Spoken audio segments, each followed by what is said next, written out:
Cerita legenda Tanah Jawa, Menak Jingga dan Damar Wulan. Menak Jingga adalah seorang adipati di daerah Blambangan.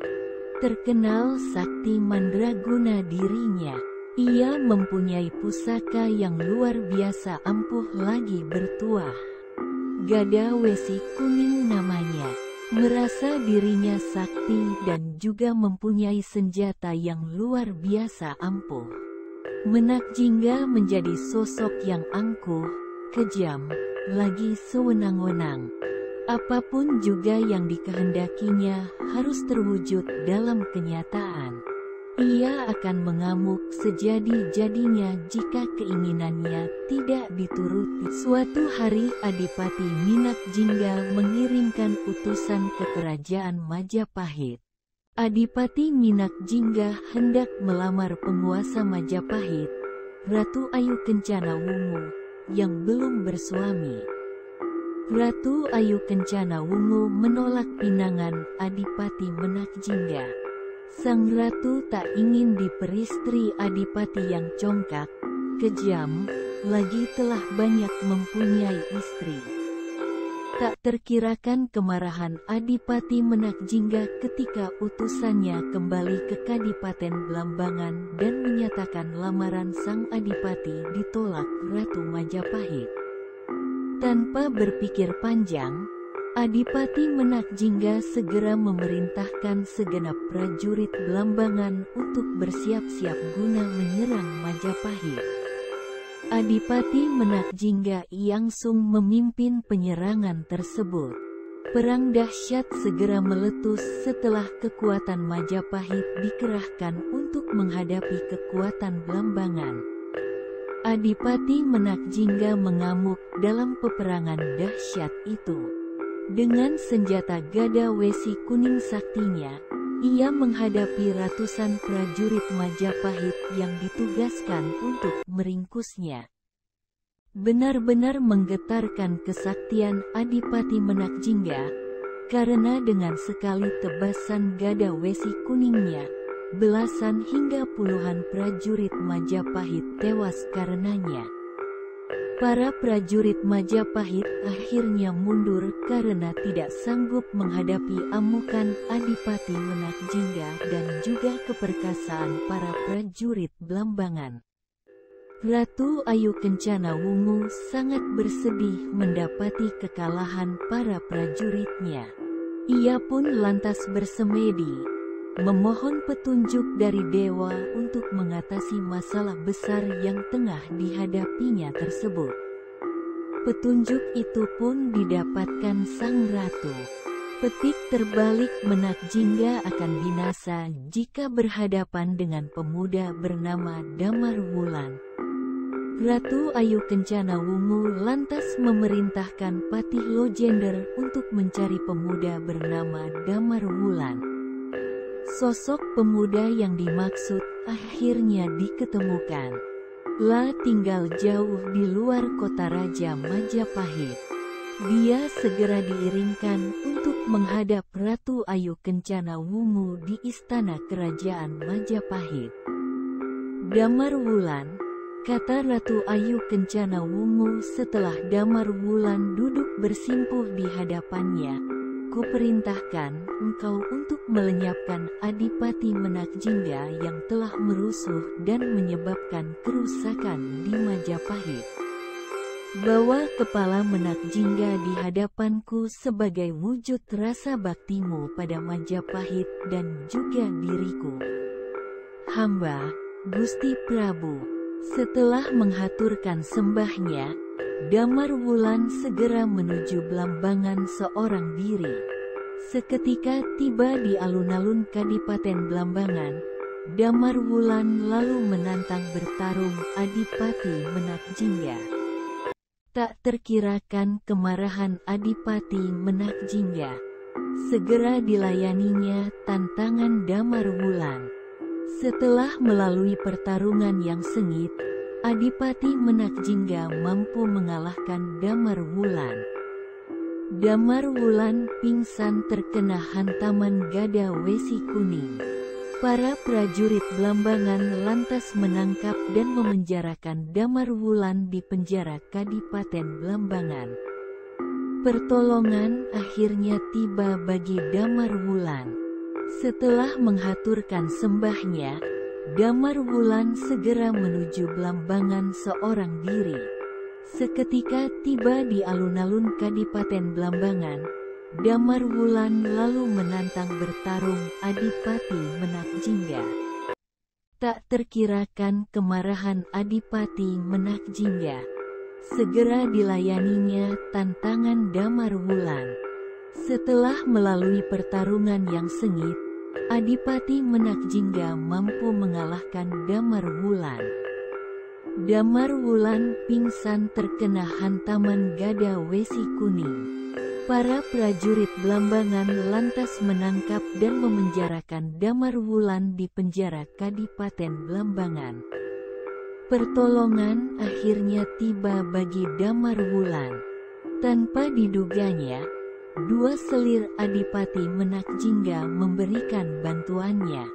Dewi Wahita dan Dewi Puyengan nama selir tersebut. Keduanya sesungguhnya sangat membenci Adipati Menak Jingga. Mereka sangat berharap Damarwulan mampu membunuh Adipati Menak Jingga agar diri mereka terbebas dari penguasa Kadipaten Blambangan yang kejam lagi sewenang-wenang itu.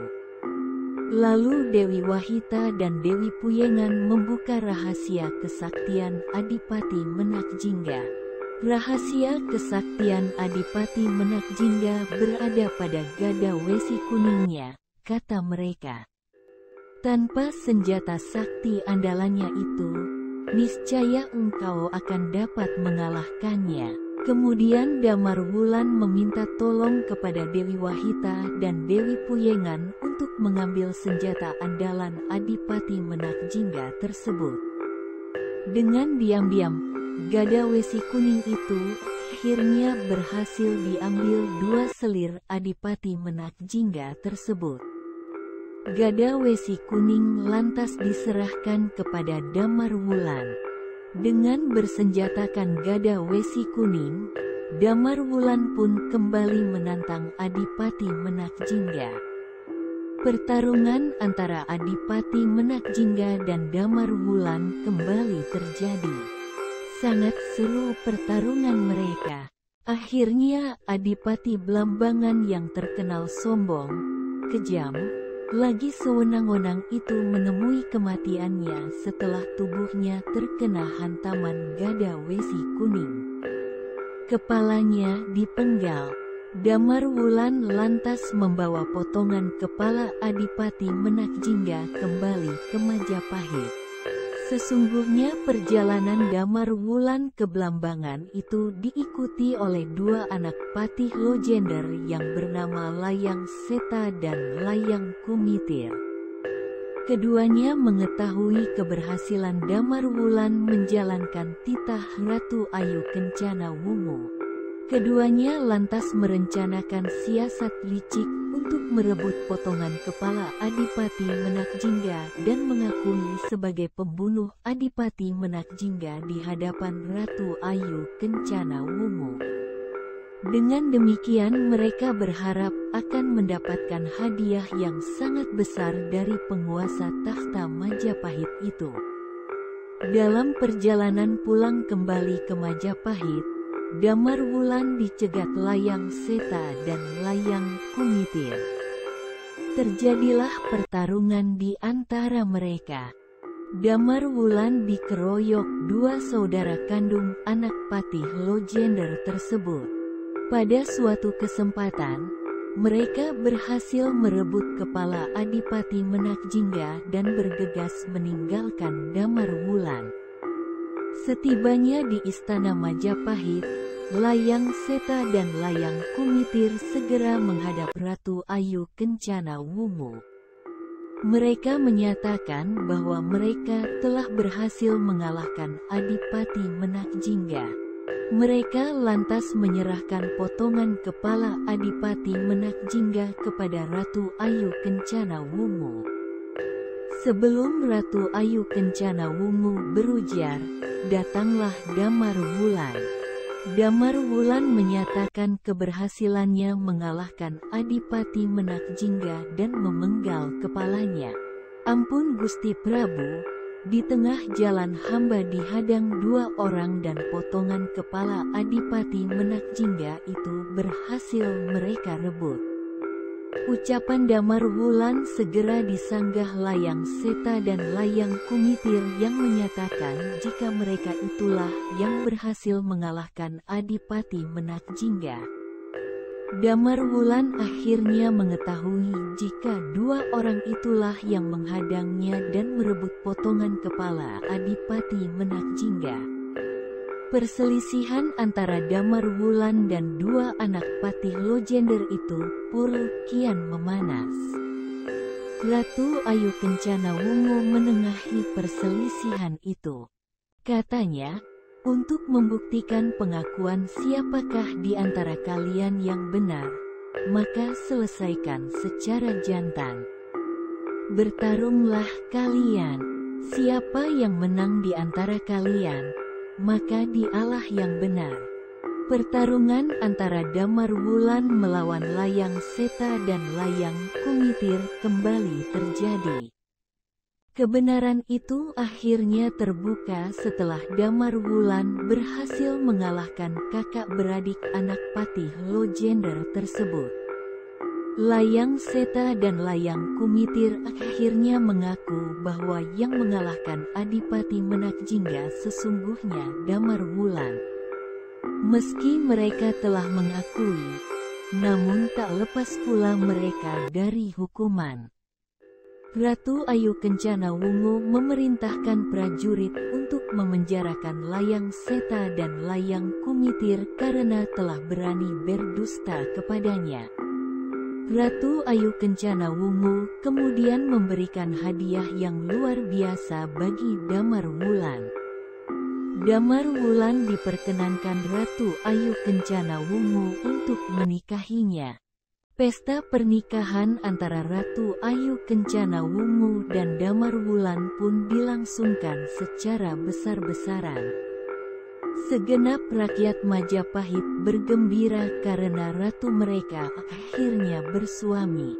Suami sang ratu adalah sosok yang terbukti besar rasa baktinya kepada Majapahit karena berhasil mengalahkan Adipati Menakjingga yang telah memporak-porandakan kedamaian dan ketenteraman Majapahit. Demikianlah cerita legenda Tanah Jawa Minakjingga dan Damar Wulan. Pesan moral dari cerita tersebut adalah kebenaran pada akhirnya akan terbuka meski berusaha untuk ditutup-tutupi. Begitu pula dengan kejahatan akan tersingkap pula meski berusaha ditutupi serapat mungkin. Kebenaran akan mendapatkan kebaikan di kemudian hari. PN 74 Channel